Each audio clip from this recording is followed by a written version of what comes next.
मैं आप लोगों से बताना चाहती हूँ, जो बड़े लीडर हैं, चाहे वो शबीर शाह साहब हो, चाहे जमात इस्लामी के जो बड़े हैं, जो उनके कायद हैं या दूसरे हैं, जब उनको बहुत सारी मुहल्लक बीमारियां हो गई तो उनके घर वालों को बहुत कोशिश करनी पड़ी उनके इलाज के लिए। अब आप ये सोच लीजिए, अगर कायदीन का ये हाल है तो जो आम कैदी हैं जम्मू कश्मीर के, उनके साथ क्या होता होगा? उनकी बीमारियों का क्या, उनको कौन पूछेगा?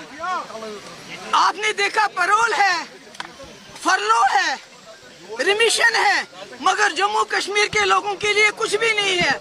आपने बदमाश, गुंडा, रेपिस्ट, मर्डरर गुरमीत सिंह को दर्जनों पैरोल दिए, मगर जम्मू कश्मीर के एक भी नौजवान को आज तक पैरोल नहीं मिला। ये कौन सा इंसाफ है? मैं उमर साहब से कहना चाहती हूँ, हम तो अपोजिशन में हैं, हमारे हाथ में कुछ नहीं है। हमने असेंबली में रेजोल्यूशन लाया था कि इनको यहाँ शिफ्ट किया जाए, मगर आपने वो रेजोल्यूशन एंटरटेन ही नहीं किया। अब मेरी गुजारिश है, ये पॉलिटिक्स नहीं है, अल्लाह की कसम, ये इंसानियत की बात है, ये उन गरीब लोगों की बात है जो मुल्क के जेलों में सड़ रहे हैं, बीमार हैं, तकलीफ में हैं। खुदा के लिए आप होम मिनिस्टर से मिलिए, उनसे कहिए, बात कीजिए कि इनको वापस लाया जाए जम्मू कश्मीर में, ताकि उनके माँ बाप को उनकी रसाई मिले, उनका इलाज हो और उनके केस वो लड़ सके।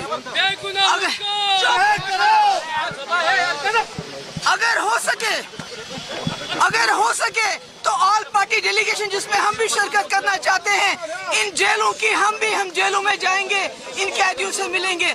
अगर आपको ऑल पार्टी डेलीगेशन के साथ कोई मुश्किलात है तो अपने मिनिस्टर्स की टीम को मुल्क के मुख्तलिफ जेलों में भेज के इन कैदियों का पता लगाइए और होम मिनिस्टर से गुजारिश कर लीजिए कि इन तमाम कैदियों को जो रियासत से बाहर हैं, जम्मू कश्मीर से बाहर हैं, उनको वापस लाए। खुदा के लिए ये कोई सियासत नहीं है।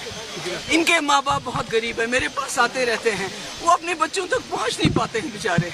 पर कम से कम आपके पास 50 सीटें हैं, आपके पास 3 मेंबर पार्लियामेंट है, इतना तो आप कर सकते हैं कि होम मिनिस्टर से इनकी बात करके इनको जम्मू कश्मीर में वापस लाएं। बहुत बहुत शुक्रिया।